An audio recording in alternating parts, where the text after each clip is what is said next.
Hi, everybody. Hi. Okay, the art of self-advocacy. So that's you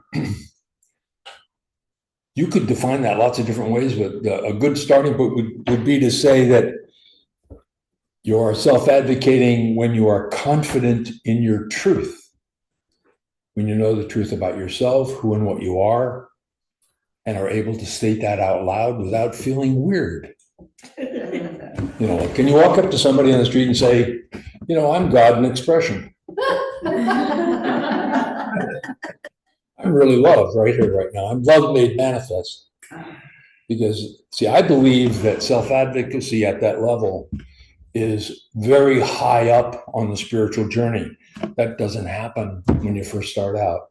That takes effort and time and effort and learning and effort and lots of things before you can actually get to the point where you can know internally that you are God in expression. And then from that point, you can advocate for self easily. And this is not like it's okay, self-advocacy is a skill. You can learn how to do it. But on the spiritual level, self-advocacy is knowing who you are and being able to come from that place in everything that you do. So when we affirm our inherent worth and our infinite potential, we reinforce our truth as manifestations of the universal mind. Can you say to yourself right now, I know I am the love of God? Can you say that? Yep. Say it to yourself internally. I know I am the love of God. You know that inside yourself completely and totally. You are self-advocating. You're letting the world know, in this room at least, exactly who and what you are. So aligning ourselves with the creative law that turns our thoughts into reality is another strong way to self-advocate. So how many people here know how to do spiritual affirmations, mind treatments? Everybody. Fantastic. I'm going to suggest that you might want to brush up on that again, because this is an excellent tool for self-advocacy, because when you do a spiritual affirmation, you are telling the truth about yourself. That's all we ever really do. We call it prayer, but it's really just telling the truth about yourself, about the world, about the people you know, about the situations you're involved in. Telling the truth. Can you tell the truth completely about yourself? So we know that the power of our thought and the power of our belief are essential tools in creating our experience of life. So one of those essential tools for creating your experiences is that sense of self. I know we talk a lot about oneness, but you need to have a sense of self also. And that sense of self, that I am the good of the world. I am the love of the world. I am the peace of the world. I am the joy of the world. As you state that about yourself and know that about yourself, that's creating your life, right? Ernest was a very practical guy. See if I can find the exact quote. He said, life is a mirror and will reflect back to the thinker what he thinks into it. In this case, she thinks into it as well. Okay. So since life is that mirror, what do you want to reflect?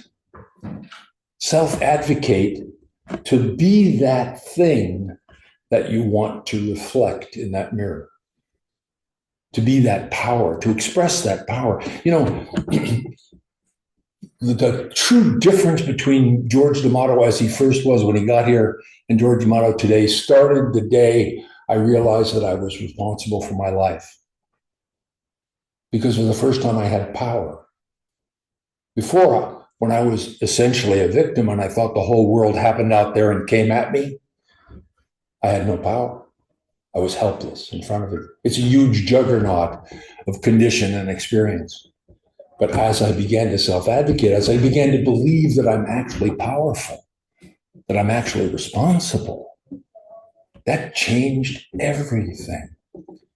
So I strongly encourage everybody here to take that step forward in your own spiritual evolution and begin to self-advocate.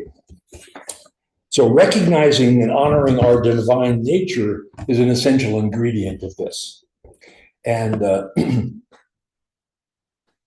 aligning with universal law through self-advocacy, that whole idea of you knowing on a regular basis, I align with spirit every day, usually more than once, but always in the morning. I try to get myself lined up with the truth about myself and my day lined up with the truth about myself. And I recommend to you that you try to do that yourself. Get up every morning and say, I invite today happiness. I'm encouraging, I'm creating peace in my life. Abundance is my nature. When you align with those kind of things in the morning, you're setting up a different kind of day than if you just let it flow. Your consciousness is so important. So the power of our thoughts and the strength of our divine nature and this impact of aligning with universal law are all vital to our ability to advocate for ourselves and for others. Our beliefs shape our reality. Now, in a sense, what I've been talking about here, as I said, is a step forward on your spiritual evolution. So let's talk a little bit about spiritual evolution today. It's very clear that if you read New Thought philosophers, Emerson, Trine, Holmes, Barker, all of these guys, they all embrace the theory of evolution. And when the theory of evolution first came out, which was in the late 1800s, most churches saw it as a denial of the existence of God. But Ernest Holmes and the New Thought philosophers all embraced the idea of evolution. They embraced it for lots of reasons, but Ernest Holmes, for example, in his book, Science of Mind, he used the word evolution, I think, about 50 times. He really liked the idea of evolution, and he thought that each of us was on a journey, a spiritual journey, which was, in essence, evolutionary in its nature. That is, he felt that the universe was structured in such a way that our momentum, were we to follow our natural path, would always be upward, and that it was built in. When Darwin first put forward the theory of evolution, I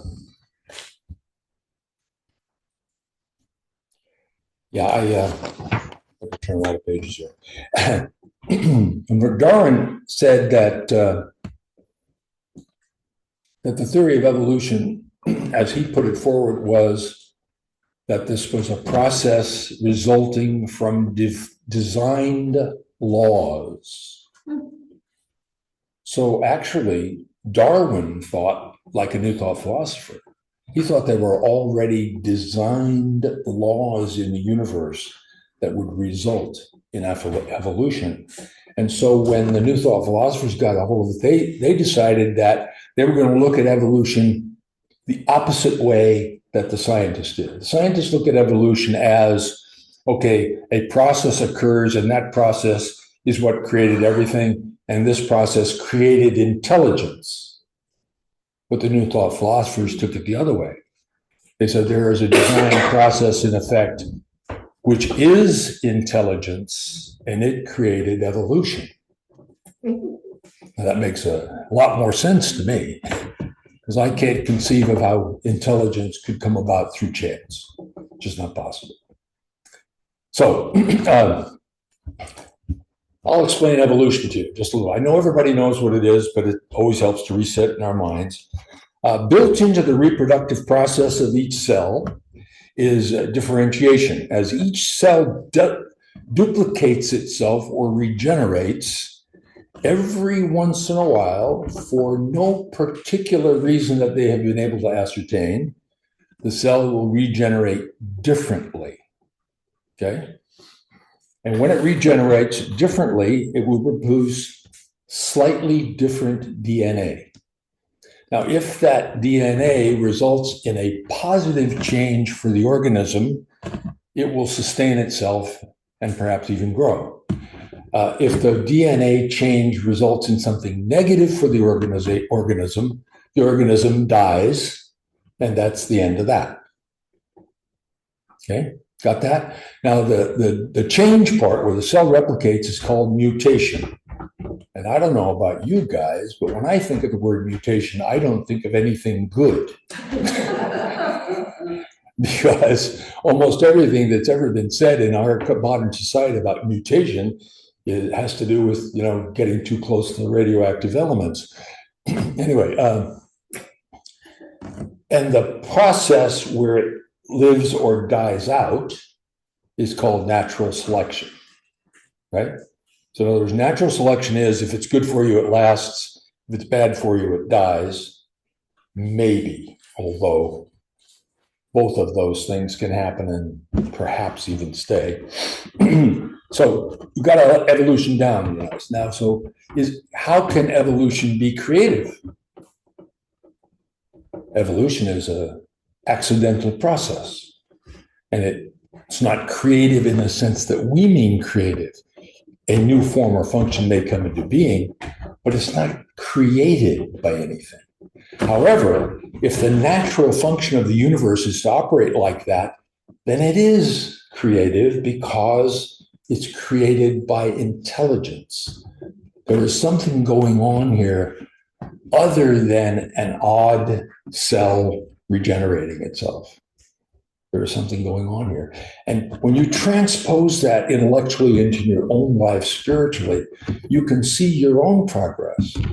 How some event in you or some feeling in you has generated a new way of feeling, a new way of being, and you have taken a spiritual step forward. I'll tell you how I got into Science of Mind, because I think it's an interesting spiritual evolution. Since I've known Brigitte, she has been my scout. I never go out and find anything for myself. I send Brigitte out and she checks it out. And then she comes back and says, oh, this would be really neat. You should go. So we did that with Science of Mind. She went out with a friend and went to Science of Mind and brought it back and said, Georgie, you need this. You got to go to Science of Mind. So I did, and I fell in love with it immediately because they were the first people in my life that ever told me that I was responsible, and they gave me power. And I thought, whoa, this is so phenomenal, so fantastic. And then I started what I consider my spiritual journey upward by examining every portion of my life through all of my journey here, examining and seeing how, as I applied these principles in my life got better, stronger, more solidly based. I am so delighted and uplifted by the ideas of Science of Mind that I want to go out and shout them from the rooftops. I have no problem with self-advocacy. I sometimes believe maybe I'm a little bit too over the top, and people might be pushed away by the fact that I'm so strongly in favor of living these ideas in your life. But that spiritual growth, to me, I think is absolutely critical. So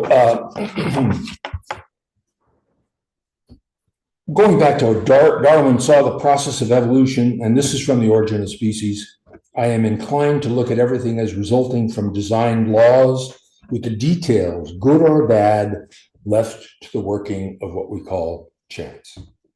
So I think Darwin probably would have embraced New Thought philosophy. Probably would. He believed that there were divine laws back of everything that were causing the things that he was seeing. So, so what are those divine laws? Let's see what Ernest says about it.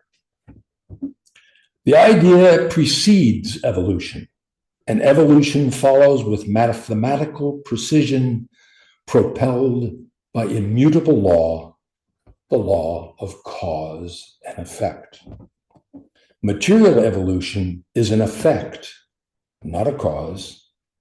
This reverses the popular belief by declaring that evolution is the result of intelligence rather than intelligence being the result of evolution.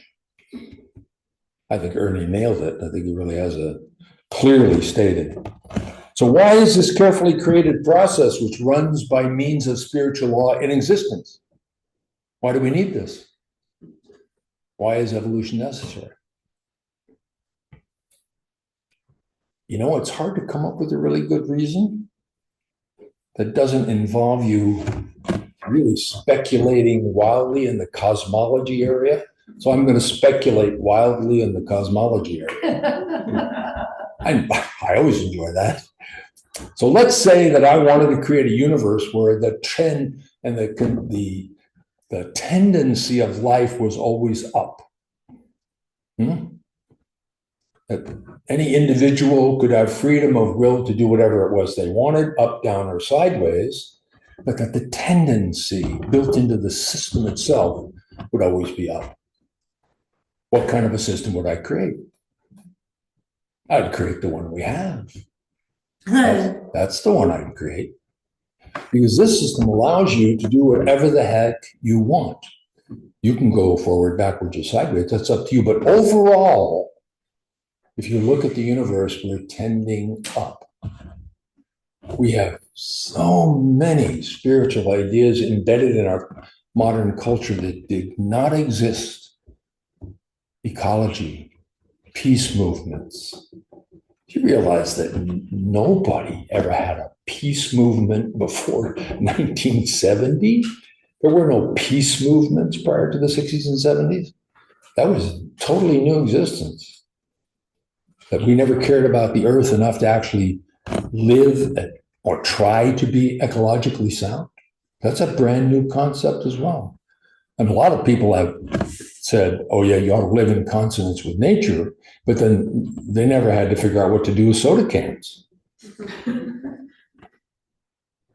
So we have the society in which everything is structured to get better.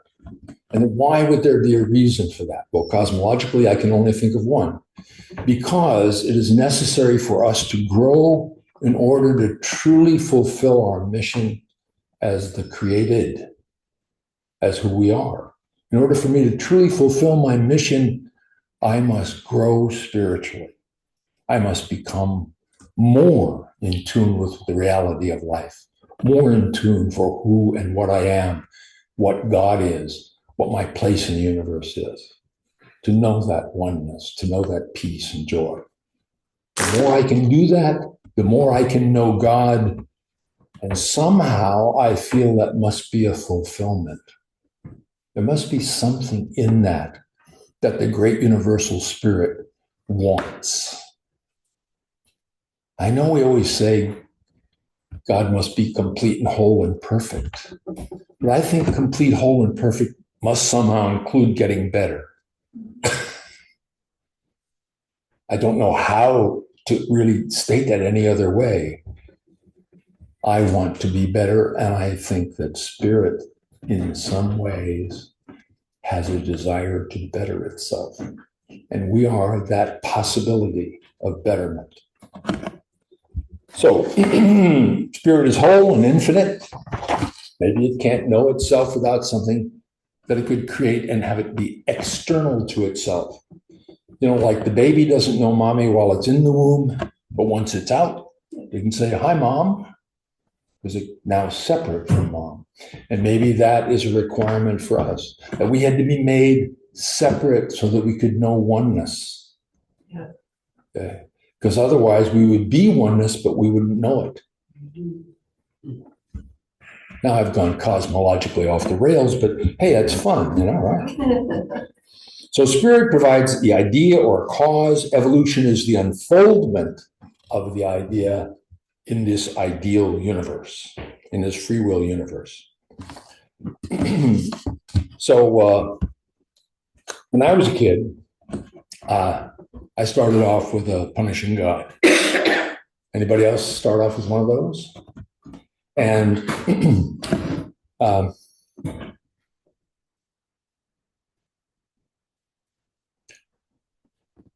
as I grew up, by the time I was a teenager, I had dumped the punishing God. I think I dumped God when I was about 13. I had become part of a religious sect, and they really tore down all the stuff I believed about God. But then when I asked them what they believed about God and started to question, they banned me. So, you can't ask too many questions in a sect. It's just, not done. So they kicked me out of the sect, and I dumped God completely. And I stayed that way until I was 49 years old. It's interesting, isn't it? How long you can go without God and still survive. But however, all during that time period, I had this weird belief. I didn't believe in God, and I was agnostic and sometimes atheist, but I believed somebody up there liked me. Remember that movie? Somebody up there. Well, that's the only thing I ever remembered about the movie. Was that I kind of felt like things were always seeming to go my way, and therefore somebody up there must like me. So inherently, perhaps down at the basis of my soul, there was something that said, Georgie, there probably really is a God. But as a teenager, when I finally knew everything, that's when I threw it out.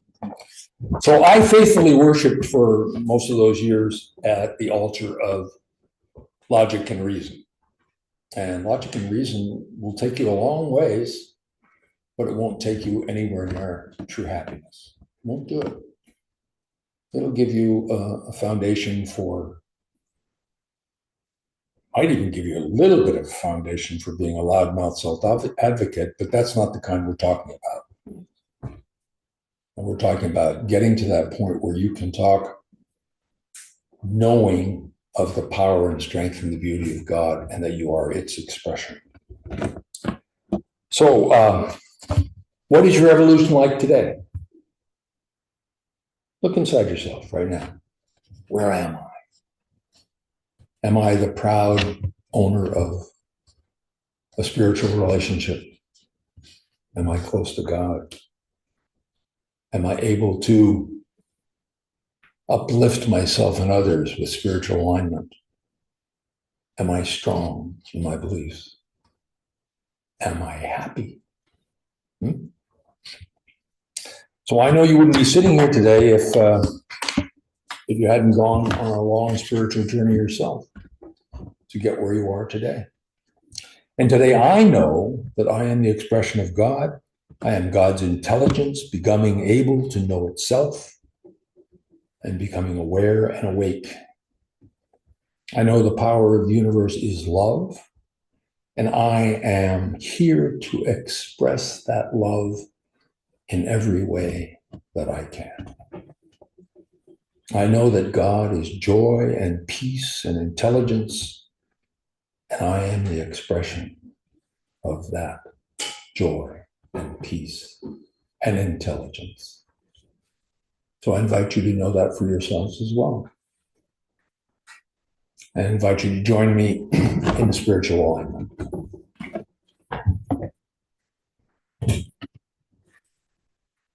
So I know that I am centered in spirit, that I am one with spirit. And I know that in that place, the truth is available to me. And I see it clearly. I see myself. I see all of you being able to clearly be in touch with who and what you really are, knowing yourself fully and being able to express yourself completely and fully in every spiritual aspect of life, in every aspect of life. So I see each of us being able to stand up for what we believe, for being able to express and align with that spirit at any time we wish, being able to manifest our lives at a beautiful level. I see that happening over and over and over again until it becomes a wonderful habit. I relax into that. I turn within where I know that everything is already done. As I have spoken these words, I've paid in mental coin. And now spiritual law will take those words and turn those into each of our realities. So I know that's the truth. I'm grateful and thankful. And I turn it over to what Brigitte calls the great yes, yes, yes, yes, yes machine. And together we say, and so it is.